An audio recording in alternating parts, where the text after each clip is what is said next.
이제 오늘 이제 요한복음인데요. 이 요한복음은 굉장히 중요한 복음 중에 하나죠. 우리가 성경 읽기 하면서 제가 개론을 영상에 올려드렸는데, 개론을 올려드렸을 때는 1장부터 21장까지를 3, 40분에 압축해서 설명을 드렸는데, 사실은요, 요한복음 1장 1절만 가지고도 한 시간을 우리가 말씀을 나눠야 될 정도로 굉장히 사실은 깊은 성경입니다. 요한복음이 너무 쉽고도 깊어요.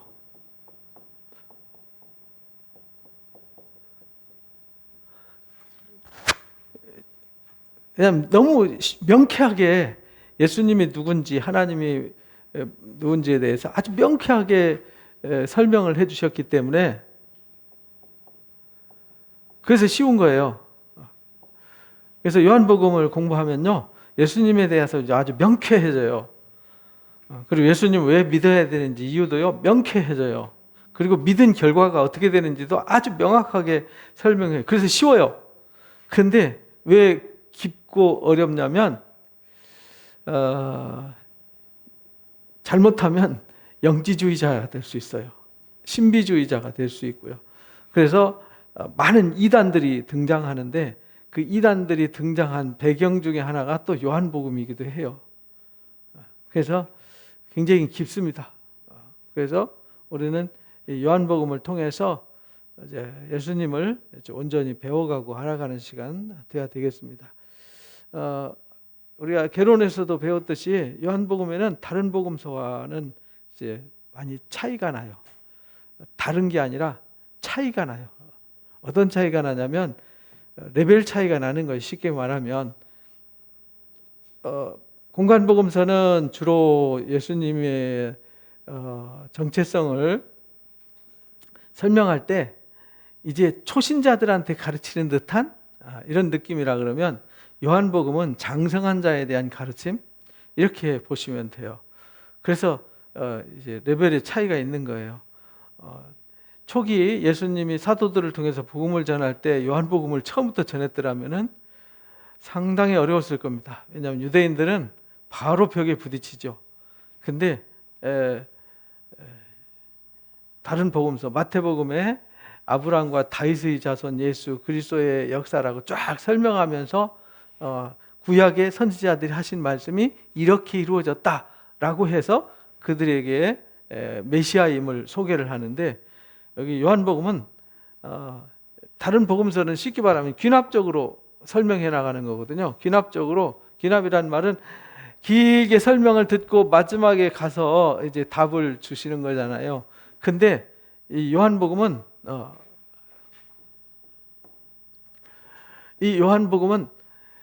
아예 처음부터 결론을 내고 가요. 선포를 하고 가죠. 결론을 선포하고 가요. 그래서 연역적이죠. 연역적이에요. 답을 선포하고 설명해 나가는 거예요. 그래서 이제 다른 복음서와 차이가 있는 거예요. 마태, 마가, 누가는 귀납적이라 그러면 여기는 연역적이에요. 그리고 요한복음은 여기 이제 마태, 마가, 누가는 하나님의 나라에 대해서 설명해요. 또는 천국. 포커스가 여기에 이제 맞춰지죠. 예수님이 하나님 보좌 우편에 앉아 계세요. 그리고 하나님 나라는 겨자씨와 같아요. 하나님의 나라는 누룩과 같아요. 하나님의 나라는 혼인 잔치와 같아요. 이렇게 하나님의 나라, 천국 이런 거를 이렇게 설명해 간다면, 요한복음은 하나님의 나라는 이렇게 이루어집니다, 그런 얘기가 아니라 위로부터 오신 얘기예요. 이게 위로부터 이렇게 위로부터 오심. 그리고 믿음을 위로부터 왔으니까 믿어야 돼요. 왜냐하면 위로부터 온 역사는 땅에 속한 게 아니기 때문에 설명해봐야 못 알아들어요. 그래서 니고데모한테, 야, 내가 땅의 일을 말해도 못 알아듣는데 내가 하늘 일을 말하면 어떻게 알아듣겠냐, 이렇게 말씀하세요. 그래서 위로부터 오는 건 뭘 할 수만 있냐면 믿을 수밖에 없어요. 그래서 요한복음에는 믿음이 제일 많이 강조가 돼요. 마태나 이제 누가복음은 한 11번 정도, 마가복음 한 17번 정도 믿음 이렇게 강조했다 그러면 요한복음은 100번이 넘게 믿음을 강조해요. 예수님을 믿으면 구원받아요. 예수님을 믿음으로 역사가 나타나요. 그러니까 믿음의 역사에 대해 설명해요. 그리고 이 믿음으로 뭘 얻냐면 영생을 얻게 돼요. 구원을 받게 돼요. 여기는 하나님의 나라 천국이라는 개념으로 설명했는데 여기는 영생 구원이라는 개념을 썼어요. 그래서 예수님을 믿으면 멸망치 않고 영생을 얻어요. 그래서 기록 목적도 20장 30절 31절에 예수님을 믿음으로, 예수님이 하나님의 아들이심을 믿게 하기 위해서 기록했고 믿음으로 생명에 이르게 하려고 썼어요. 두 가지 목적이죠. 믿고 생명에 이르는 거. 이것이 강조가 되었어요. 그래서 이 요한복음은 그런 부분에 있어서 차이가 많죠. 그래서 요즘 우리가 신앙생활 하는 데 있어서 가장 깊이 많이 배우고 또 접하게 되는 게 요한복음이에요. 왜냐하면 이 마태, 마가, 누가는 이제 비슷한 관점으로 썼다 그래서 신학자들이 이제 공관복음 이렇게 설명을 했어요. 근데 요한복음은 이제 독수리 복음, 영적인 복음이라는 거죠. 이렇게 표현했는데 이 마태, 마가, 누가 복음에서는 이제 예수님을 설명하고 또 여기서 예수님을 설명할 때 차이가 나는 이유는 여기는 초기예요. 초기.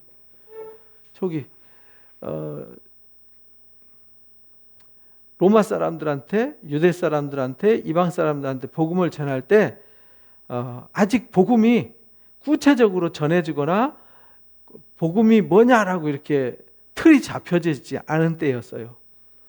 그러니까 아주 기본적인 것부터 가르쳐야죠. 왜냐하면 예수님이 어린 아이로 육체를 입고 오셨잖아요. 근데 육체를 입고 오신 그분이 어떻게 해서 육체를 입고 오셨는지 설명해야 되잖아요. 그래서 마태복음은 아브라함의 언약을 이루기 위해서 왔다. 다윗의 언약을 이루기 위해서 왔다. 그래서 다윗의 뿌리에서 한 싹이 나서 결실하게 되잖아요. 그래서 다윗의 뿌리예요. 그래서 계시록에도 다윗의 뿌리로 예수님을 소개하잖아요. 그리고 이제 예수님이 오셨는데 어떻게 여자의 몸에서 태어날 수 있냐? 그걸 이제 성령으로 잉태된 거다. 누가복음에도 그 탄생 기사를 아주 세세하게 기록을 하잖아요. 이렇게 해서 이제 예수님에 대해서 기납적으로 아주 세세하게 설명을 해나가요. 그리고 그가 어떻게 세례받았고 어떻게 시험을 받았고 어떻게 해서 이제 등장하고 이렇게 나와요. 근데 요한복음에는 예수님이 세례받으시고 1장에 보면은 내가 그리스도도 아니고 엘리야도 아닌데 어떻게 세례를 베푸냐, 그러니까 이제 내 뒤에 오시는 이를 설명해요. 나도 잘 몰랐는데 내가 세례를 줄 때 그에게 성령이 누구에게 머무는 것을 보거든 그가 메시아인 줄 알아라. 이래서 내가 알았다. 이렇게 설명을 해요. 그리고는 예수님이 시험 받았다? 이런 얘기 없어요. 요한복음에는 예수님이 시험 당하시고 뭐 마귀에게 이끌려서 가시고 뭐 이런 거 없어요. 근데 여기는 구체적으로 그런 것을 설명을 해요. 근데 여기는 교회가 탄생한 지 오래됐어요. 벌써 여기하고 여기는 한 3, 40년 차이가 나요. 여기는 60년에서 70년 사이에 성경이 기록되었다면 사도들이, 왜냐하면 사도들이 순교하잖아요. 사도들이 순교하면 이제 증인들이 있을 때는요 별로 신경 안 썼어요. 왜냐하면 사도들이 곧 성경이었으니까. 사도들이 성경이에요. 사도들의 이야기를 들으면 되니까 걱정 안 했는데 사도들이 한 분 한 분 순교하고 사라지시잖아요. 큰일 났다. 이래가지고 복음에 대해서 기록하기 시작을 해요. 왜냐하면 사도들이 없으니까 누군가 이걸 가르치고 전해줘야 되잖아요. 그래서 사도들이 마태 사도가 쓰게 되고 이제 마가라는 제자가 베드로와 이제 바울의 제자잖아요. 그래서 그 이야기를 상세히 기록해서 쓰게 돼요. 그리고 또 요한도 이제 써야 되는데 요 시기하고 이제 차이가 있는 거죠. 이미 썼어요. 근데 교회가 어느 정도 성장했어요. 근데 예수님에 대해서 오해가 생기기 시작을 해요. 생각해보세요. 예수님 오셔서 여기 마테마가 누가만 가지고는 잘못하면은 예수님에 대해서 오해하기 딱 십상이거든요. 사람으로 오셨잖아요. 근데 그 사람이 어떻게 하늘로 올라가셨냐? 그럼 그분이 누구냐? 그분이 하나님의 아들이다. 근데 하나님의 아들이라는 걸 우리가 어떻게 이해할 수 있냐? 그럼 그분이 어떻게 오시냐? 뭐 등등 예수님의 정체성, 영적인 정체성에 대해 예수님의 인성과 신성을 설명해야 되잖아요. 예수님의 인성만 설명하다 보니까 예수님을 영접해야 된다, 예수님을 받아들여야 된다는 데 대해서 설명할 길이 없는 거예요. 어렵잖아요. 그래서 이제 세월이 지난 뒤에 예수님의 이제 영적 정체성과 이 육신의 정체성, 이 두 가지가 하나로 묶어져서 신학적 용어로 인카네이션했다, 성육신했다. 거룩한 분이 위로부터 이 땅에 내려오셔서 육신을 입고 말씀이 육신이 되어 이 땅에 오셨다. 이걸 이제 증명하고 설명해야 되는 거죠. 그래서 예수님에 대해서 구체적으로 설명하기 위해서 다른 복음서에는 없는 예수님은 인자다, 메시아다, 그리스도다 이렇게 설명했는데 여기는 하나님의 아들이시다. 여기는 하나님이 보내신 자다 이렇게 설명을 했는데 여기서 요한복음에서는 예수님에 대해서 아주 길게 설명해요. 예수님은 말씀이셨다. 예수님은 하나님이셨다. 그분은 생명이셨다. 그분은 어린 양이셨다. 이렇게 설명을 해요. 그리고는 예수님 당신이 스스로 설명을 하세요. 나는, 여기는 이제 세례 요한이 얘기한 거잖아요. 세례 요한이. 그리고 그는 빛이셨다. 이렇게 이제 생명의 빛이시다. 이렇게 생명의 빛.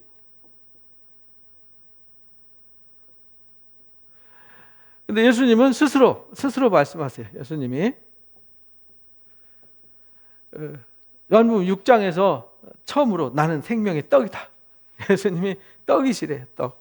나는 생명의 떡이야. 모세 때는 하늘에서 만나가 내려왔지만 나는 그들이 만나 먹고도 죽었잖아요. 근데 예수님은 생명의 떡으로 오셔서 이 떡을 먹으면 사람들이 영원히 죽지 않아요. 그리고 나는 생명의 음료예요. 예수님의 영적 정체성이에요. 그래서 우리가 예수님을 먹는다는 건 예수님이 살을 먹는 거예요. 근데 예수님의 살이 뭐냐? 뒤에는 내 말이 영이고 생명이다. 이렇게 설명해 나가요. 그리고 이제 이 배에서 생수의 강이 날 거다. 그래서 생수의 강으로 설명을 해요. 그리고 8장에 예수님은 뭘 오셨냐면 빛으로 오셨어요. 8장에 이제 가늠하다 현장에 잡힌 여인에게 생명의 빛으로 오셨어요. 그리고 9장에서도 이 눈이 감긴 실로암 연못에 눈뜨게 하신 분이 있잖아요. 그걸 통해서 사람들이 볼 수 없는 사람인데 볼 수 있는 어둠에서 빛으로 나올 수 있도록 하셨어요. 그리고 10장에서 나는 양의 문이에요. 문인데 양의 문이에요. 그리고 양의 목자예요. 이렇게 당신 스스로를 소개하는 거예요. 그리고 11장에서는 나는 부활이에요. 생명이에요. 나는 부활이요 생명이니 이렇게. 그리고 14장에서 나는 길이에요. 길. 나는 길이다. 진리다. 거기서 또 생명이다라고 또 설명하죠. I am the way and the truth and the life 이렇게 이제 설명을 해요. 그리고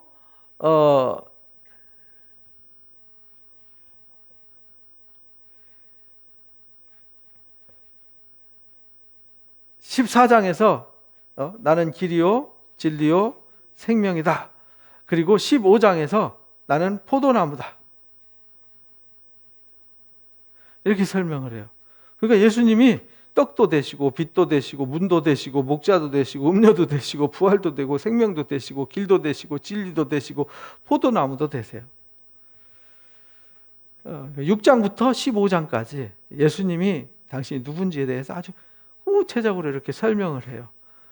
그러니까 예수님을 설명하고 우리가 예수님을 만나고 예수님을 만나서 예수님을 경험하는 일이 이렇게 많아지잖아요. 그죠? 여기도 그분은 말씀이세요. 말씀이 육신이 되어 오셨어요. 그분은 하나님이세요. 독생하신 하나님이세요. 그분은 생명의 빛이세요. 그분은 우리의 죄를 짊어지고 간 하나님 어린 양이세요. 이렇게 설명이 되니까 굉장히 풍성하잖아요. 그죠? 예수님이 누군지에 대해서 그러니까 예수님은 하나님의 아들이야. 이거 하나 갖고 설명이 안 되는 거예요. 그분은 우리에게 생명의 빛과 소망도 되시고 우리의 부활 소망도 되시고 우리가 먹어야 될 생명의 양식도 되시고 그분은 하나님도 되시고 그분은 우리의 포도나무가 되고 우리가 그분에게 접붙여져야 되고 이렇게 설명하는 거죠. 그분이 길이에요. 그러니까 다른 길은 없어요. 주님을 통하지 않고는 하나님께 갈 자가 아무도 없어요. 이렇게 이제 구체적으로 설명한단 말이에요. 그러니까 이 교회가 어느 정도 성숙해지니까 예수님의 영적 정체성을 좀 더 깊이 설명할 필요. 그래서 깊어요. 쉽고 쉬워요. 너무 이제 예수님에 대해서 이해하기가 쉽잖아요. 그런데 굉장히 깊어요. 그래서 요한복음을 잘 공부하셔야 됩니다. 근데 요한복음을 그렇게 세세하게 공부하는 사례들이 많지 않아요. 단순하게 공부를 하죠. 좀 더 우리는 이 시간 통해서 좀 더 1m 들어갔다면 한 10m, 20m 깊은 심연으로 한번 더 들어가 보도록 하겠습니다. 그래서 예수님에 대해서 우리가 밝히 알므로 우리가 그리스도 안에서 산다는 게 얼마나 중요한지를 깨닫는 시간 되시기를 바랍니다. 그리고 이제 요한복음은 이런 정체성을 설명하기 위해서 마태, 마가, 누가는 주로 이 예루살렘 절기 때 이야기는 마지막에 일주일 얘기잖아요. 여기는 7일째 종려주일에 올라가가지고 십자가에 못 박히셔서 부활하시는 첫째 날, 부활하시는 날 딱 8일간이죠. 8일간 종려주일에 올라가셔서 제 5일날 잡혀가셔서 제 6일날 십자가에 못 박히셨다가 제 8일날 부활하셨잖아요. 그러니까 예수님이 여기 이 절기가 요 일주일 이야기로 6월절 절기 6월절 때 얘기인데 요한복음은 전부 다 절기 얘기예요. 예루살렘 얘기예요. 예루살렘.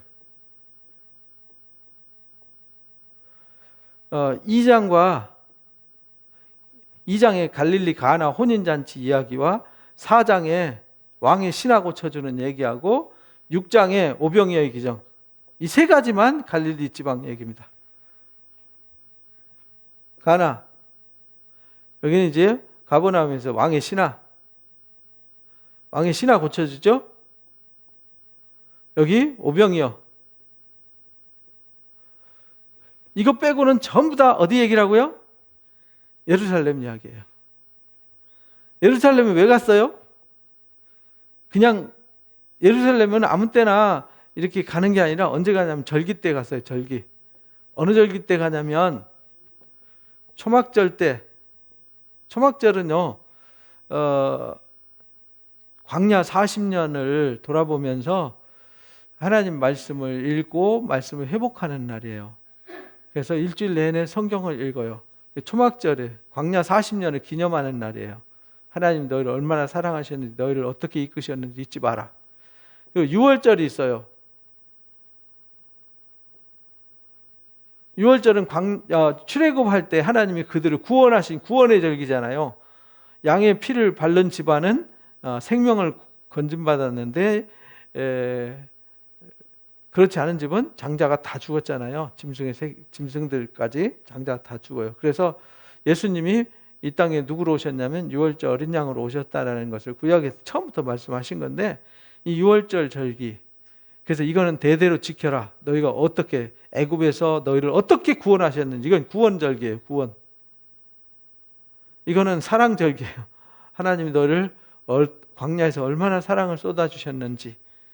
그 다음에 오순절을 지켰어요. 오순절을 77절이라고도 해요. 이때에 첫 열매를 드리죠. 그래서 맥주 감사절. 초실절.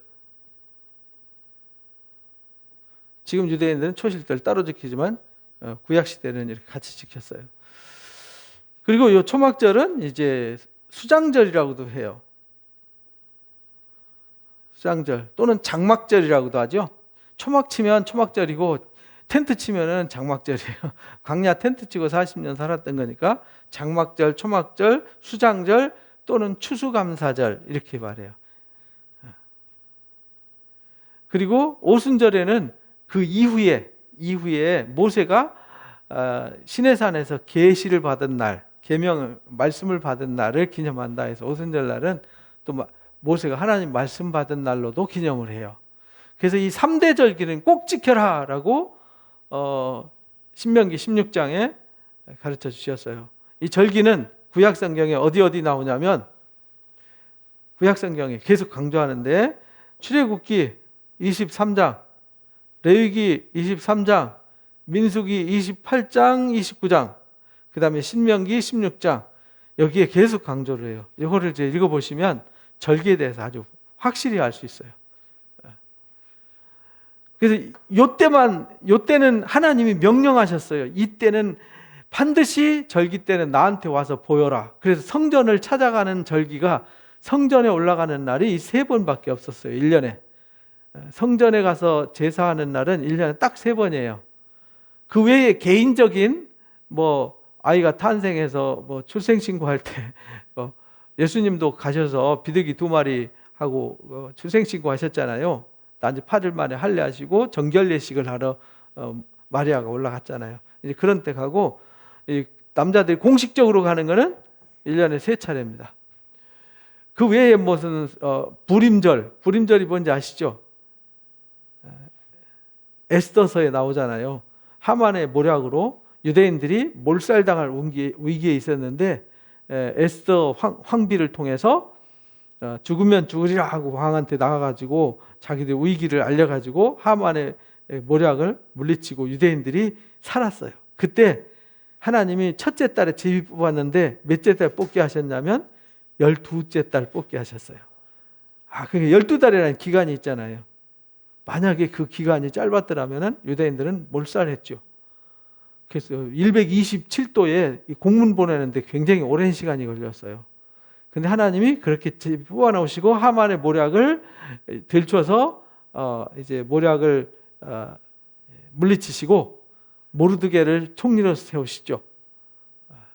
그리고 그때 죽은 날, 제비 뽑은 날을 12월 13일인데 거기서 건진받아 죽었는데 살았어요. 그 살은 날을 기념하는 날 14일, 15일을 불임절로 지켰어요. 그래서 그들은 그날을 선물 나눠주는 날. 왜냐하면 생명을 선물 받은 날이잖아요.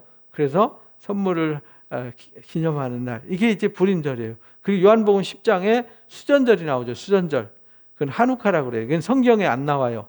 중간기에 마카비가 혁명을 일으켰을 때 헬라 사람들한테 중간기 시대 400년부터 예수님 탄생까지 그 400년 사이에 독립을 하게 되는데 그때가 167년이에요. 3년 전쟁에서 164년에 독립을 쟁취해요. 그래서 64년까지 100년 동안 독립을 유지하게 되는데 그때 혁명을 마카비 혁명이라고 그래요. 우리 성경에는 없어요. 근데 천주교 성경에는 마카비 상하서가 있어요. 그 마카비 상하서에 아주 상세하게 나옵니다. 여러분들 인터넷에 들어가서 천주교 성경을 검색해서 읽어보면 마카비 상하서가 있습니다. 우리 성경에 없는 것이 천주교에는 있거든요. 뭐가 있냐면 토빗 유딧이라는 사람의 이야기, 그 다음에 집회서라고 하는 잠언 같은 이야기, 그 다음에 예레미야의 제자인 바룩서가 있고, 그 다음에 마카비 상하서가 있어요. 우리 성경은 66권인데 천주교는 72권입니다. 그런 차이가 있죠. 그래서 그때 절기를 하나님이 빛을, 성전의 빛을 다시 회복해 주셨다. 왜냐하면 헬라 사람들이 성전에다가 제우스 신상을 세우고 거기다 돼지 피를 뿌리고 제사를 드렸어요. 그 안식일을 폐해버리고. 그래서 그걸 다시 회복했어요. 빛을 회복했다. 다시 성전에 불이 꺼지면 안 되잖아요. 그 성전에 불이 꺼지지 않도록 불을 다시 지폈어요. 그런데 원래 순금등대가 촛대가 몇 개죠? 메노라가 7개거든요. 7개. 이렇게 가운데 주발이 있고, 이렇게 연결되어 있잖아요. 그래서 하나, 둘, 셋, 넷, 다섯, 여섯, 일곱 이렇게 되어 있는데 지금 가면요, 촛대가 9개짜리가 촛대가 있어요. 여기 하나가 더 있어요. 그 처음에 이스라엘 가가지고 뭐야, 촛대가 7개 돼야지 왜 9개야? 이 사람들이 실수했나? 그랬더니 이 한우카 절기를 기념하기 위해서 만든 거예요. 이 등불이 여기 기름을 부어서 이 불을 켜야 되는데 이 기름을 아무거나 쓰면 안 돼요. 거룩하게 구별된 기름을 쓰는데 이때에 전쟁할 때 하루밖에 쓸 기름이 없었어요. 근데 이 불이 8일 동안 꺼지지 않았어요. 그래서 하나님의 등불이다. 이게 하나님이 8일 동안 하루의 불빛을 가지고 8일 동안 꺼지지 않고 하나님이 이곳을 지켜주셨다. 그래서 촛대를 9개를 만들어서 그 사람들은 하나님이 함께하심을 상징하는 촛대로 9개짜리를 쓰고 있어요. 원래 성전 제사하고 성전 안에는 7촛대만 있는 거죠. 그래서 그때 한우카라는 절기가 있어요. 그런데 성경에서 강조한 것은 반드시 6월절, 초막절, 오순절에는 반드시 지켜라. 그래서 예수님이 이 절기 지키기 위해서 예루살렘에 늘 올라가셨어요. 그래서 절기 지키러 올라갈 때마다 어떤 사건이 생겨요. 그렇죠? 절기 지키러 올라갈 때마다 니고데모가 나타나고 또 이 38년 된 5장에 병자가 나타나서 사건이 생겨서 예수님이 어려움을 겪게 되고 가늠하다 현장에 잡힌 여인 얘기가 나오고 실로암 연못에 가서 눈을 씻어서 눈을 뜨게 된 사람 얘기가 나오고 또 나사로가 죽었다가 살아나잖아요. 근데 사건 사고가 많이 있지만 중요한 그것만 딱딱 집어서 몇 가지만 가지고 예수님이 누구냐를 설명하는 거예요. 그 사건이 어떤 것을 보여주려고 하는 것이 아니라 예수님이 누구냐를 설명하기 위한 사건이었어요. 그러니까 요한복음을 통해서는요, 우리가 예수님을 확실하게 알 수 있는 거죠. 그래서 이걸 이제 우리가 잘 듣고 잘 배우셔야 됩니다. 그래서 예수님이 부활하시고 한 사건도 다른 복음서에는 잠깐 나오잖아요. 근데 예수님이 부활하시고 나서 제자들에게 여러 번 나타나시고 제자들과 함께 식사하시고 제자들에게 나타나셔서 야 오른편에 그물 던져라 했더니 막 찢어지게 막 그물이 올라왔는데 153마리 올라오고 내 양을 먹이라 내 양을 치라는 부탁을 하시고 이런 얘기가 기록된 얘기는 요한복음에밖에 없어요. 독특하죠. 그래서 요한복음 그러니까 그러면은 요한복음이 맞아요, 마태복음이 맞아요, 마가복음이 맞아요, 누가복음이 맞아요 이렇게 묻는 것은 어리석은 이야기다.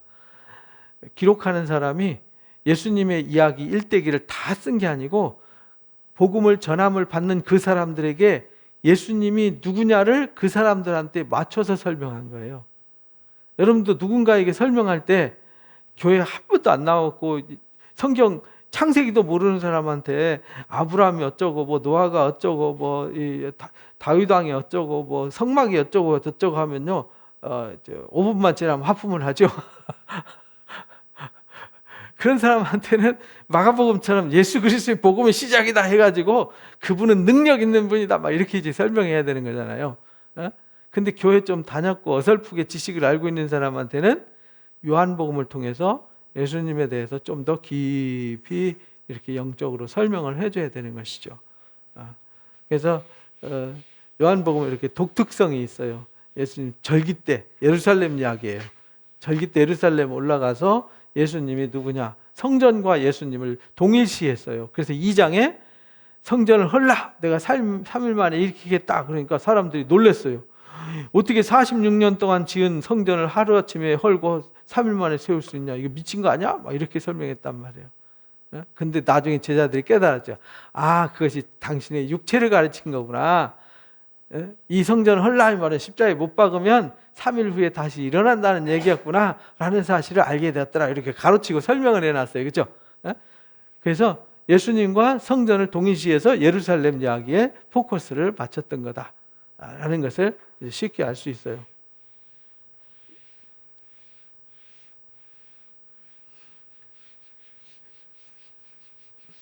여러분들 개론 영상 올려드린 것도 또 한번 다시 읽어보시고요. 참고하시기 바랍니다. 자, 요한복음 1장을 보시면요. 태초에 말씀이 계시니라로 시작해요. 마태복음은 아브라함과 다윗의 자손 예수 그리스도의 세계라 이렇게 설명하고, 마가복음은 예수 그리스도의 복음의 시작이에요. 근데 마태복음은 아브라함과 다윗의 자손 예수 그리스도의 계보라 이렇게 시작해요. 그리고 누가복음은 복음을 처음부터 이렇게 내력을 써서 예수님에 대해서 쓰려고 부르는 사람이 많았어요. 그래서 누가도 근원부터 자세히 살펴가지고 역사적으로 다 점검하고 확인해서 내용을 썼어요. 데오빌로 각하한테 썼던 얘기예요. 이렇게 설명을 해요. 그러니까 쓰는 그 이유를 1장에 앞에 서두에 썼는데, 여기 요한복음은 그냥 태초에 말씀이 계시니라. 선포죠, 선포. 그게 뭐 말씀이 어떻게 계셨는지는 설명 안 해요. 그냥 말씀이 계시니라. 이 말씀이 하나님과 뭐 했어요? 함께하셨어요. 그냥 말씀이 계셨어요.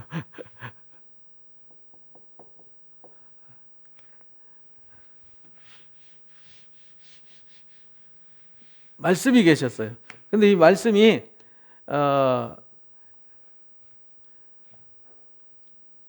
헬라 말로는 로고스예요. 이제 헬라 말을 이게 이렇게 쓰거든요. 로고스 이렇게 써요. 근데 이 개념이 어디서 왔냐면 구약에서 왔어요. 구약. 하나님은 무슨 하나님이죠? 말씀하시는 하나님이에요. 구약에서 하나님은 누구냐면 말씀이셨어요. 그래서 하나님은 말씀으로만 계시했지 다른 걸 아무것도 보여준 게 없어요. 신명기 4장에서 그걸 가르쳐 주시잖아요. 구약에서 하나님은 형상이 없어요. 보여지지 않아요. 모세가 보여달라고 하는데도 동굴 속에 밀어넣어놓고 등만 쓱 지나가는 것만 보여줬어요. 그렇죠? 못 봤어요. 아무도 본 사람이 없어요. 그래서 디모데전서 6장에 하나님을 본 사람이 없다 이렇게 말해요. 볼 수도 없다 이렇게 바울이 가르쳐 주셨어요. 왜냐하면 그분은 말씀이세요. 근데 말씀이 히브리 말로 뭐냐면 다바르라 그래요. 히브리 말은 이쪽에서 이렇게 써요. 오른쪽에서 왼쪽으로 이렇게. 다바르. 이게 히브리 말이고 이거는 이제 헬라 말이에요. 근데 이제 이걸 우리 한글로는 말씀 이렇게 번역했잖아요. 왜 말씀이냐면 이게 말이에요, 말. 말, 대화, 언어 이런 걸 한 말이에요. 근데 여기 구약에서도 하나님이 뭐 했냐면 말하셨어요. 근데 어른이 말하니까 말씀이죠. 하나님께서 우리에게 소통하기 위해서 당신의 마음과 생각, 이게 이제 뭐냐면 이 말씀이 하나님의 마음, 생각, 뜻, 의지, 계획, 이것을 하나님의 그 마음속에 있는 거잖아요. 이게 하나님의 마음속에 있는 것을 표현한 거잖아요. 표현. 그죠? 그래서 하나님 마음속에 있는 것을 표현한 걸 뭐라고 또 표현했냐면 이 표현을 계시 이렇게 말해요. 계시, 묵시 이렇게 말해요. 그러니까 하나님 말씀은 다 뭐예요? 계시예요. 계시. 왜냐하면 하나님 마음속에 있는 것이 나왔기 때문에 하나님 감춰져 있는 것을 이제 요한계시록만 계시가 아니라 창세기부터 요한계시록까지 모두 다 계시예요. 원래 처음부터 그랬어요. 성경이 구약에 하나님은 말씀이셨어요. 그래서 천지를 뭘로 지었어요? 말씀으로 지었어요. 그리고 무엇이든지 다 뭘로 하셨어요? 말씀으로 일하셨어요. 그래서 우리가 이사야서 40장부터 48장까지 말씀하시는 하나님에 대한 섭리를 우리가 배웠잖아요. 그래서 나는 말하고 이루었다. 내가 이 일이 이루어지기라도 내가 미리 너에게 말하고 내가 새 일을 일러주는 거다. 말하는 거다. 해서 말, 따바르. 이 따바르란 말. 그래서 이제 우리는 광야라는 말을 쓰잖아요. 광야가 이제 미드바르거든요. 미드바르가 여기다가 이제 매물 붙이면은 이제 광야가 되는 거예요. 뭐 하느냐, 무슨 뜻이냐면 하나님의 음성은 어디서만 들을 수 있어요? 광야에서만 들을 수 있어요. 무슨 말이냐면 복잡한 세상에서 떠나서 마치 모세가 시내산 꼭대기에서 하나님 음성을 듣고 한적한 곳에 예수님도 기도하시면서 하나님 말씀 들으시고 또 엘리야가 다 죽고 나만 남았습니다 하고 시내산 호렙산에 가서 구부려받고 있을 때 막 광풍이 일어나고 막 번개 막 지진이 일어나고 불이 막 일어나고 하는데 거기 하나님이 없었어요. 그 다 지나간 뒤에 뭐가 들렸어요? 세미한 음성이 들렸어요. 거기가 어디냐면 광야예요. 그러니까 세미한 음성이 미란 말은 뭐뭐로부터라는 뜻이에요. 그러니까 하나님으로부터 말씀이 들려지는 곳이 광야예요. 그래서 우리가 가끔은 광야로 나가는 게 그게 예수님은 뭐라고 했냐면 골방 이렇게 말했어요. 우리가 골방에 들어가야 되는 이유, 그걸 기도해야 된다는 거잖아요. 우리가 말씀을 읽고 깊이 묵상하며 기도할 때 하나님의 음성을 들을 수 있어요. 음성을 들으니까 아무개야 하는 이런 속삭이는 음성이 아니라 성경을 통해서 하나님께서 무엇라고 말씀하시는지 성령으로 깨닫게 하시고 알게 하시고 들려지게 한다는 거예요. 들려진다는 말은 이해가 된다는 뜻이에요. 들린다, 이해가 된다, 소화가 된다 이런 뜻이거든요. 그래서 하나님의 말씀이 로고스예요. 그것이 원래 다바르예요. 그것이 어디서 들리냐? 미드바르에서 들려요. 광야에서 들려요. 근데 이걸 들어야 되잖아요. 이걸 위로부터, 이거를 이제 요한복음은 위로부터, 왜냐? 하나님은 이 세상에 속한 분이 아니에요. 그래서 위로부터 오셔서 위로부터 오신 분이 말씀하세요. 위로부터 오신 분이 위에 있는 것을 말하세요. 그게 뭐냐? 로고스예요. 그래서 태초에 이 말씀이 계셨어요. 그러니까 태초란 말은 모든 만물이 시작되기 전에 있었어요. 만물이 시작되기 전에 말씀이신 하나님이 계셨어요. 그런데 이 말씀이 하나님과 하나였어요. 함께 있다는 말은 하나였어요. 하나였는데 이 말씀이 곧 누구였냐면 하나님이셨어요 라고 1장 1절에 아주 정확하게, 그러니까 우리가 성경을 통해서 하나님을 만나야 되는데 하나님 만나려면 뭘 만나야 돼요? 말씀을 통해서만 만날 수 있다는 것을 구약에 있는 모든 이야기를 압축해서 한마디로 설명한 거예요. 그러니까 성경을 읽지도 않고 듣지도 않고 배우지도 않고 묵상하지도 않고 기도하지 않으면 하나님을 알 길은 없다. 글을 배운 적도 없고 학교도 간 적도 없고 책을 본 적도 없는 사람이 글을 읽고 학문을 안다는 건 불가능하잖아요. 그러니까요, 하나님이 방법을, 왜? 우리 인간은 언어로 소통하는 존재예요. 그래서 하나님이 하나님과 소통하기 위해서 뭘로 일하셨어요? 말로 일하셨어요. 말씀을 일하셨어요. 그러니까 우리가 말씀을 듣지 않으면 하나님을 알 방법이 없다. 근데 용감한 사람들이 많아요. 말씀도 듣지 않고 배우지도 않고 듣지도 않고 하나님 나라 가겠다. 하나님과 하나가 되겠다. 하나님과 깊은 관계를 맺어서 하나님과 하나가 되겠다. 근데 대부분 신비주의 쫓는 사람들 보면 성경을 안 배우거나 잘못 알고 있거나 막 신비주의 쫓다가 잘못된 거짓 선생들에게 끌려서 신비주의에 빠져가지고 막 이상한 이단이 생기고 막 재산 털고 뭐 산속으로 들어가고 막 가끔 무슨 영화나 드라마에 나오는 이상한 신비주의 그 종교 집단 등장하듯이 그런 거 나오잖아요. 왜 그러냐? 무지해서 그렇다. 그러니까 요한복음은요 너무 중요해요. 그래서 이 1장 1절부터 태초에 말씀이 계셨어요. 그러니까 이 말씀은 태초부터 계셨고 하나님과 함께 계셨고 이 말씀이 곧 하나님이에요. 그러니까 예수님과 하나님은 이 말씀이 하나님이셨어요.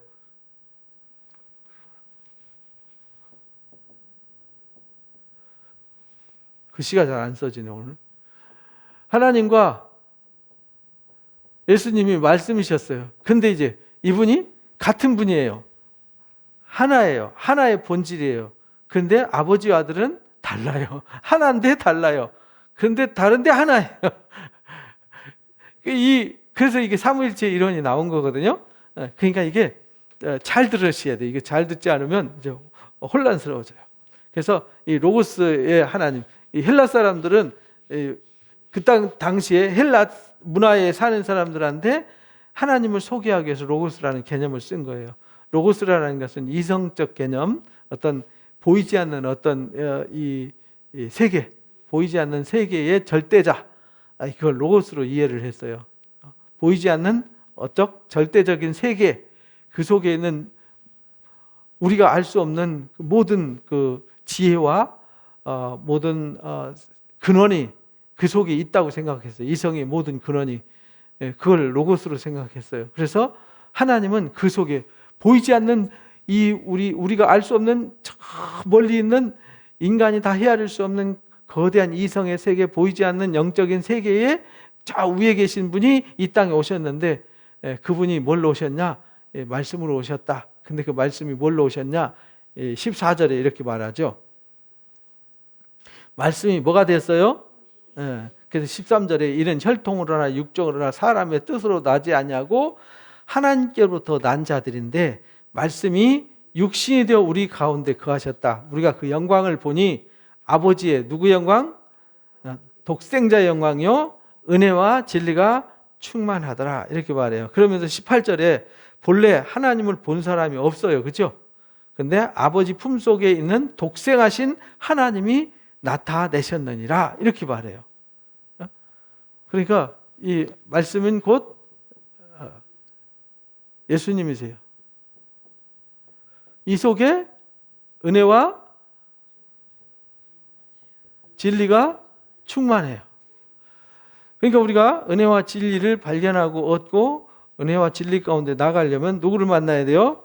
예수님 만나야 되는데 예수님 뭘 통해서 만나요? 말씀을 통해서 만나요. 이렇게 이제 설명이 되는 거예요. 근데 그가 태초에 하나님과 함께 계셨어요. 말씀이. 그런데 1절에도 말씀이 하나님과 함께 계셨으니 말씀이 하나님이다. 그가 태초에 하나님과 함께 계셨고 만물이 누가 지었어요? 그로 말미암아 지었다. 그래서 예수님도 창조자예요. 이 얘기가 골로새서에 보면 바울도 똑같이 얘기하죠. 골로새서 1장에 보면 골로새서 1장에 예수님이 누군지에 대해서 아주 구체적으로 설명하거든요. 그는 그 아들 안에서 우리가 속량 받았는데 그가 누구냐면 예수님이에요. 보이지 않는 하나님의 형상이요 모든 피조물보다 먼저 계셨어요. 만물이 그에게서 뭐 했어요? 창조되었어요. 하늘과 땅에서 보이는 것들과 보이지 않는 것들, 보이는 것, 보이지 않는 것. 우리가 보이는 것은 몇 퍼센트 안 되거든요. 보이지 않는 것이 더 많아요. 우리 눈으로 볼 수 있는 것은 5%도 안 돼요. 사물이 이 형상은 5%도 안 돼요. 95% 이상이 보이지 않는 세계거든요. 보이지 않는 것들 혹은 왕권들, 주권들, 통치, 권세, 만물이 다 그로 말미암고 그를 위해서 창조되었어요. 그러니까 세상의 모든 권력도 다 하나님의 허락하에 하나님의 손에 의해서 움직여지는 거예요. 근데 우리가 계시록에서 요즘 새벽에 공부하잖아요. 말씀 나누잖아요. 짐승이 하나님의 허락을 받아서 일을 해요. 그가 만물보다 먼저 계시고 만물이 그 안에 함께 있었어요. 그 예수님에 대해서 우리가 올바로 알아야 되는 거예요. 예수님은 단순히 그냥 하나님 아들로 딸랑 온 게 아니라고요. 그러니까 육체를 입고 온 재림 예수라고 깝삭대는 인간들은 웃기는 짜장면이다 이 말이에요. 웃기는 인간들이죠. 여기서 말하는 예수님은 말씀이셨고요. 이런 대단한 위엄과 권세를 가지신 분이었어요. 그런데 그분이 누구냐면 몸인 교회의 뭐예요?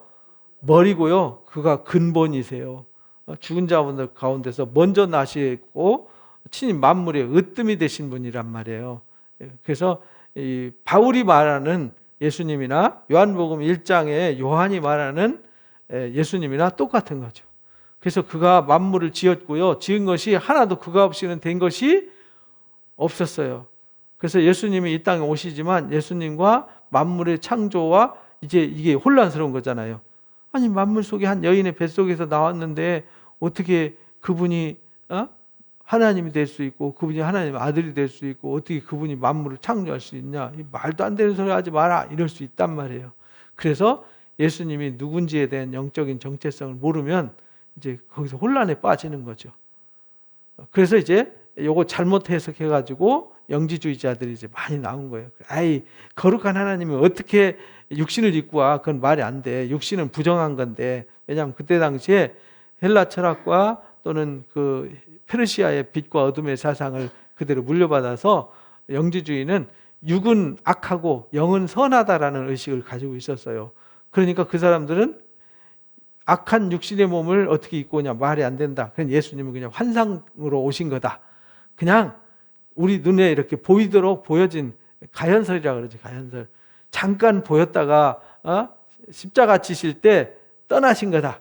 그 죽은 것은 그냥 그 몸을 빌려서 죽고 그 육체는 죽은 거고 그분은 이렇게 따로 분리돼서 가신 거다. 이걸 이제 영지주의라고 그래요. 예수님이 육체로 오신 것을 뭐 하는 거죠?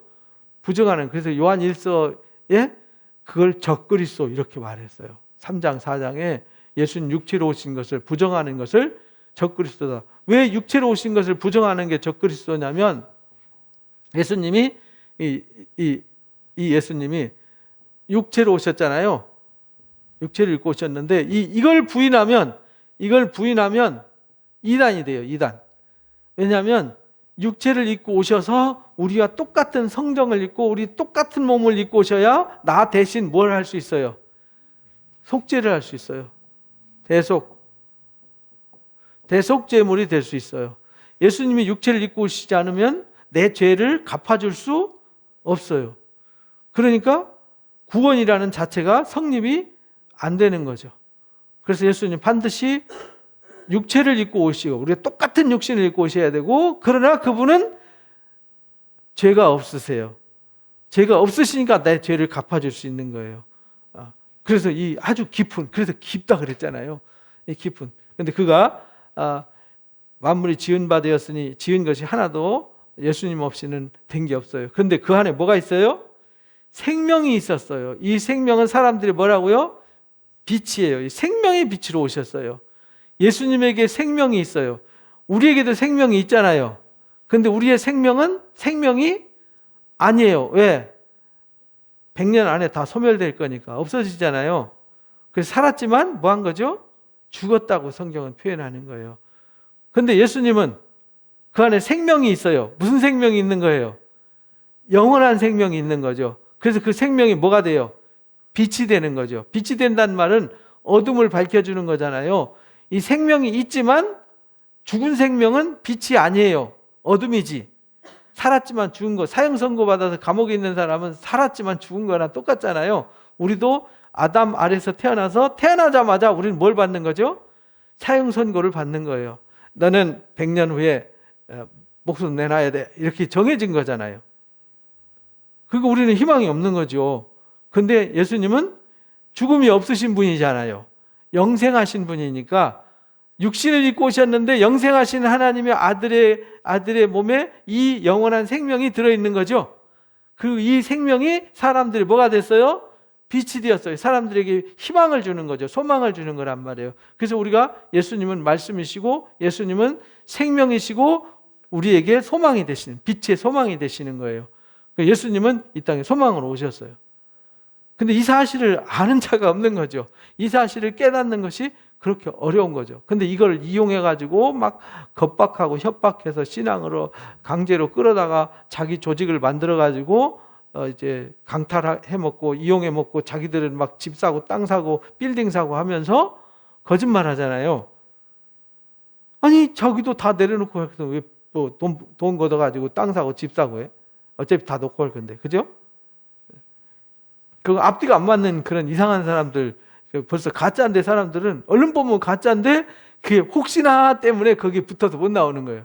혹시나 하고 이만희 밑에서 못 나오고 혹시나 해서 안상홍 죽었잖아요. 죽어서 이미 시체 뼈대에서 뭐 흙대서 벌레들이 다 파먹고 없어요. 그러니까 장길자도 곧 죽을 거잖아요. 이망희도 곧 죽을 거잖아요. 조희성이 죽잖아요.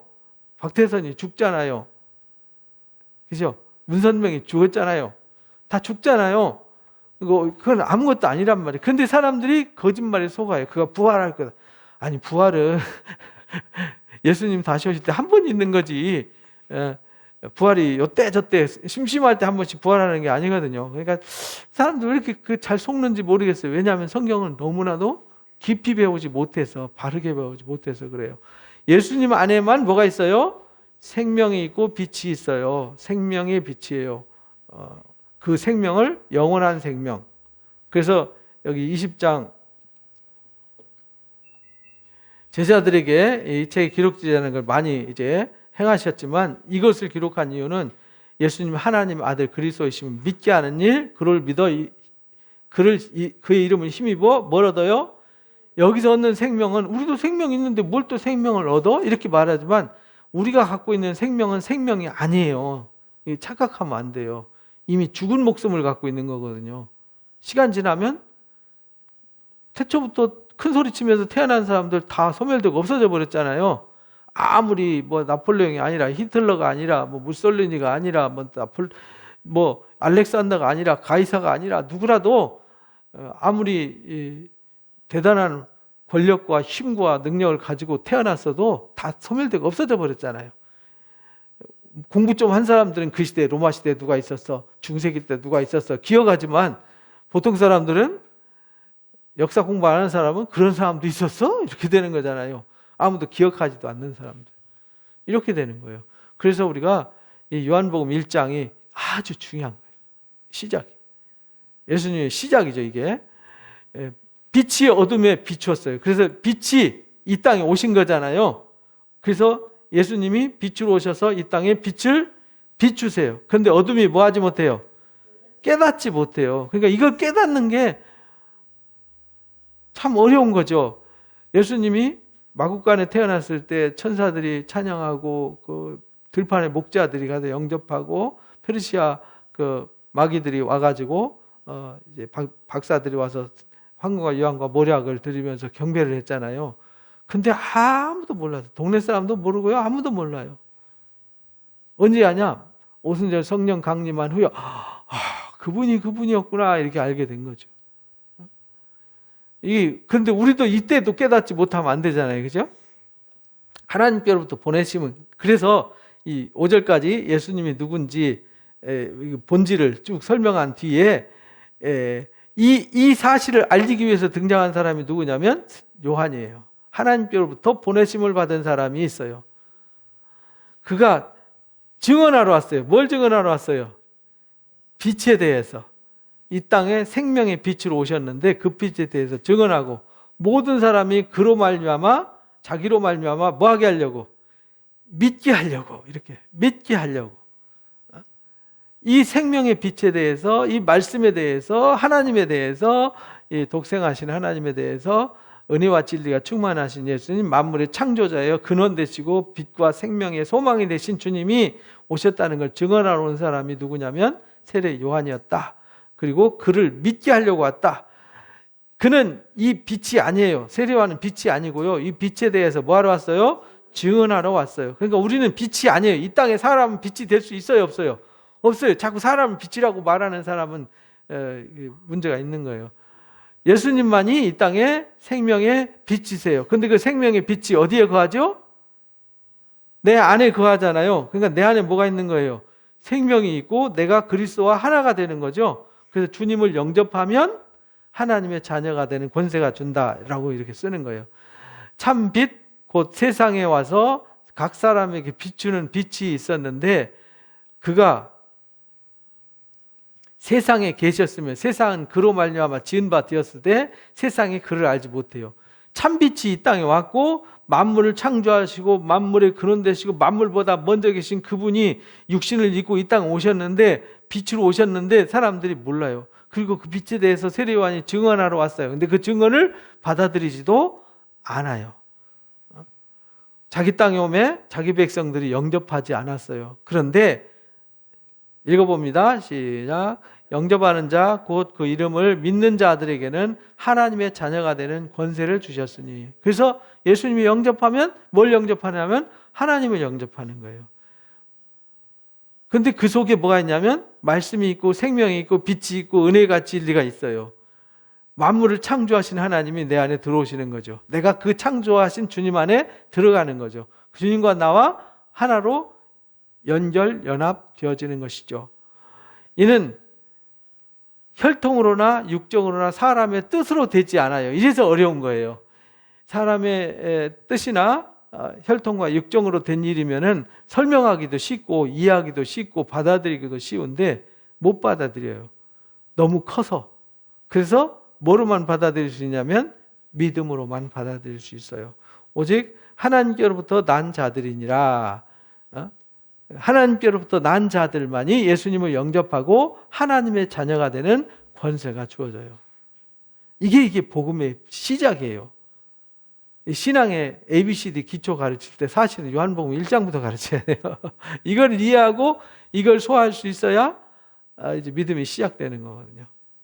말씀이 뭐가 되었어요? 육신이 되어 우리 가운데 거하심에 우리가 그 영광을 보았어요.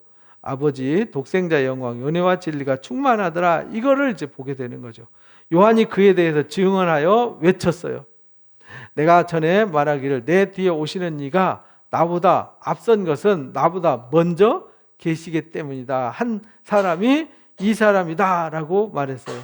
우리가 그 충만한 데서 받으니 곧 은혜 위에 뭐예요? 그러니까 우리가 예수님을 만나면요 충만한 데서 받는 거예요. 우리가 예수님 앞에 와서 말씀 듣고 예배하고 기도할 때는요 약한 내가 충만한 하나님, 우주 만물을 창조하시고 우주 만물을 품에 품고 계신 전능하신 하나님의 영광의 기운을 내가 받아들이는 거란 말이에요. 그래서 여호와를 앙마하는 자에게는 새 힘을 주시고 능력을 주시고 귀신도 물러가고 치유하는 능력도 나타나게 되는 거죠. 그래서 율법은 모세로 말미암아 주었지만 은혜와 진리는 예수님으로 말미암아 주어진 것이다 라는 것을 명쾌하게 정리를 해줬어요. 그러니까 우리는 과거의 율법으로 돌아가면 안 돼요. 율법주의자가 돼서 안 돼요. 남을 판단하고 정죄하는 사람이 아니라 그 진리, 은혜와 진리 안에서 평안과 자유를 얻어야 되는 거죠. 하나님을 본 사람은 없지만 독생하신 하나님이 나타내신 거다. 어떤 분이 그러더라고요. 예수님이 하나님이다 그러니까 목사님 혹시 잘못된 거 아니에요? 왜요? 그랬더니 어떻게 예수님이 하나님이 됐어요? 성경에 써 있지 않냐고 그랬더니 성경에 어디 예수님이 하나님으로 써 있습니까? 하고 막 눈을 동그랗게 뜨고 막 저한테 막 항변을 하더라고요. 제가 깜짝 놀랐어요. 성경 안 읽어보셨어요? 어디 있습니까? 그래서 여기 있잖아요. 1장 88절에 아버지 독생 품에 있는 독생하신 하나님이 나타내시니라. 요한 1서에도 하나님이라고 표현되어 있잖아요. 그는 하나님이시다 이렇게 표현되어 있지 않냐고 그랬더니 이상하다. 내가 볼 때는 없었는데 볼 때 없었던 게 아니라 그냥 읽고 싶은 것만 읽어서 그런 겁니다. 여기서 독생하신 하나님이라고 그랬잖아요. 저도 독생하신 하나님이라고 설명드렸고 그랬더니 그러네요. 제가 잘못 알았습니다. 이상하네. 이상하네 이렇게 그게 모르면 선생님이 가르쳐주면 조금 알아들어야 되는데 가르치는 선생이 모르고 함부로 그런 걸 그렇게 말하겠어요. 그죠? 유대인들이 예루살렘에서 제사장들과 레위인들을 요한한테 보내요. 내가 누구냐? 그때 요한이 증언이 이러하니라. 요한이 드러내 말하지 않고 숨기지. 근데 요한이 드러내 말하고 숨기지 아니하니 드러내 하는 말이 나는 그리스도가 아니라 너 그리스도냐? 너 메시아냐? 이 말이에요. 메시아는 히브리 말이고요. 그리스도는 헬라 말이에요. 같은 말이에요. 네가 메시아냐? 그러니까 나 아니야. 나는 아니야. 묻되 그럼 넌 누구야? 그러니까 내가 엘리야냐? 그러니까 아니야. 묻되 그럼 내가 선지자냐? 아니라. 그럼 누구냐? 누군데 내가 그렇게 떠드냐? 그러니까 우리를 보낸 이들에게 대답하게 하라라고 이제 여기 이제 겁없이 달라드는 사람들 예루살렘 제사장들과 레위인들이 이제 항변하니까 너는 내게 대해서 뭐라고 말하는지 얘기하라. 그러니까 요한이 스스로 말합니다. 나는 선지자 이사야의 말과 같이 주의 길을 곧게 하라고 광야에서 외치는 자의 소리다. 이사야서 40장 말씀을 인용해서 설명을 했어요. 그들은 바리새인들이 보낸 사람들이었어요. 또 묻습니다. 또 딴지를 걸어요. 그럼 내가 만일 그리스도도 아니고 엘리야도 아니고 선지자도 아닌데 어째서 세례 베푸냐? 세례라는 말은 죄를 씻어주는 거거든요. 이거는 누구만 할 수 있냐면 제사장과 레위인만 할 수 있는데, 제사장과 레위인이 하는 일들을 지금 세례요한이 하고 있으니까, 세례요한도 사실은 제사장 아들이잖아요. 아버지 사가랴가 이 누가복음 1장에 보면 제사장으로 등장하잖아요. 이도 제사장인데 따지는 거예요. 요한이 대답하되 나는 물로 세례를 베풀지만 너희 가운데 너희 알지 못하는 한 사람이 섰는데 곧 내 뒤에 오시는 그분이다. 나는 그의 신발을 끈을 풀기도 감당치 못할 보잘것없는 존재다. 그러니까 예수님과 비교조차도 안 된다. 이렇게 설명해요. 이 일은 요한이 세례를 베풀던 요단강 건너편 베다니에서 일어난 일이다. 요단강 건너편, 지금도 가면은 세례터가 있는데 지금은 요르단 가기 귀찮으니까 시간 많이 걸리고, 그러니까 이스라엘 땅에서 건너다 봐요. 건너다 보니 거기가 요단강인데 같은 강이 흘러가는데 우리가 이렇게 마주보는 그 땅이 이제 베단이에요. 거기서 세례를 베풀죠. 우리가 본 곳 맞은편이 요르단 군인들이 이렇게 총 들고 서 있잖아요. 거기가 베단입니다. 거기서 있었더라. 이튿날 요한이 예수께서 자기에게 나오심을 보고 보라, 세상 죄를 지고 가는 하나님의 어린 양이로다. 근데 예수님과 세례 요한과 어떤 관계에 있는지 누군지 이건 세세히 설명하지 않아요. 왜? 이건 이미 그 당시의 사람들은 다 알고 있어요. 그래서 굳이 설명하지 않은 거예요. 예수님의 탄생기사 안 쓰고 예수님이 태초에 말씀이셨다. 그 말씀이 하나님이셨는데 이 땅에 생명의 빛으로 오신 것이다. 그분이 이 땅에 말씀이 육신을 입고 온 거다. 이거 설명한 것은 이미 마태, 마가, 누가가 쓴 정보를 알고 있는 사람들한테 쓴 거예요. 그러니까 굳이 설명 안 하죠. 그러면은 그가 어린 양인지 어떻게 아니? 이렇게 말하잖아요. 그러니까 여기서 설명해요. 전에 말하기를 내 뒤에 오는 사람이 있는데 나보다 앞선 것은 그가 나보다 먼저 계심이라 한 것이 이 사람이다 하면서 나도 그를 알지 못했다. 알지 못한 건 아니죠. 사촌 동생인데 왜 몰라요? 엘리사벳과 친족이었잖아요.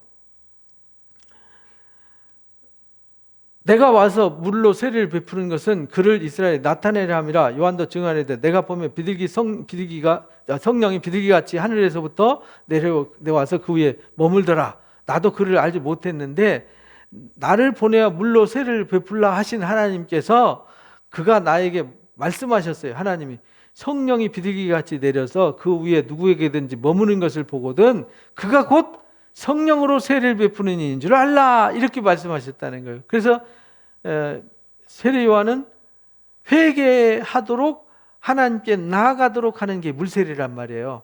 그래서 우리도 물세례 받잖아요. 뭐냐면 나는 죄인입니다. 나는 연약한 존재입니다. 나는 스스로 구원받을 수 없고 나는 스스로 죄 아래서 사망에 이르고 심판에 이를 자입니다 라는 걸 깨닫고, 그러니까 이 문제를 해결해주고 나의 죄를 해결해주고 나를 온전케 해주고 나를 하나님의 자녀가 되게 해주실 분이 있구나. 그분이 누구냐? 예수 그리스도다라는 걸 알게 해서 그리스도에게로 나아가게 하는 게 물세례란 말이에요. 그리고 그 앞에 나가서 신앙 고백을 하면 성령과 불로 세례를 주시는 거죠. 그래서 이것도 알게 하셔서 안 거예요. 그래서 요한복음을 통해서 우리에게 가르쳐 주신 게 뭐냐면 이거 은혜와 진리를 몰라요. 예수님이 누군지 잘 몰라요. 세례 요한도 몰랐어요. 근데 하나님께서 뭐 하게 하셨어요? 알게 하셨어요. 그래서 알게 하시는 하나님의 은혜 없이는요 아무도 하나님을 알 수가 없어요. 내가 보고 그가 하나님의 아들이심을 증언하였노라. 세례 요한도 나도 몰라. 나는 그 하나님 말씀하셔서 나는 순종했을 뿐이야 이 말이에요. 이튿날 요한이 자기 제자들 중 두 사람과 함께 섰다가 나타나심을 보고 보라 하나님의 어린 양이로다 라고 소개를 하는 것으로 이제 예수님의 등장이 끝나요. 세례 요한의 사역은 끝나요. 그리고 바로 예수님을 따르는 제자들이 바로 시작되어져요. 이 이야기는 다음 주에 하겠습니다. 그래서 1장부터 여기 36장까지 예수님이 누구냐, 이 부분을 요한이 아주 명쾌하게 설명을 해줬어요. 그러니까 이걸 우리가 좀 더 깊이 이해를 하고 알아야 되는 거죠. 그래야 우리가 엎드려 기도하고 내가 말씀을 듣는 것이 얼마나 중요하고 이것이 위대한 역사인지 우리가 알아야 되는 겁니다. 그래서 우리가 말씀을 들을 때 우리 안에 하나님의 보이지 않는 은혜와 진리가 역사해서 말씀의 칼이 우리 속에서 역사해서 나를 재창조의 역사로, 창조자 되신 주님이 나를 재창조하시는 거예요. 그래서 거듭나게 하시고 변화되게 하시고 성숙하게 하시고 거룩하게 하시고 온전케 하시는 겁니다. 근데 그 일을 즐거워하고 기뻐해야지 막 죄의 덩어리를 막 안고 다니고 막 죄에 때묻는 걸 즐거워하고 살면 안 되잖아요. 우리가 하나님 떠나서 세상에 막 분주하게 복잡하게 사는 것을 죄의 더러운 옷을 입는 거거든요. 근데 그걸 벗으라 그랬잖아요. 그리고 계시록에는 그들과 하나가 되지 마라 이랬잖아요.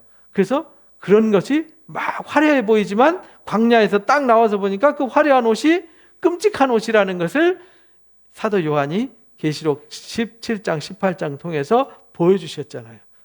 그러니까 우리는 화려해 보이는 세상의 것을 쫓지 말고 보여지고 만져지는 썩을 것과 더러질 것, 쇠할 것, 보암직하고 멈직하고 지혜롭게 할 만큼 탐스러운 것을 쫓지 말고 하나님의 은혜를 쫓으면 그런 것은 보너스로 주어지는 것들이다.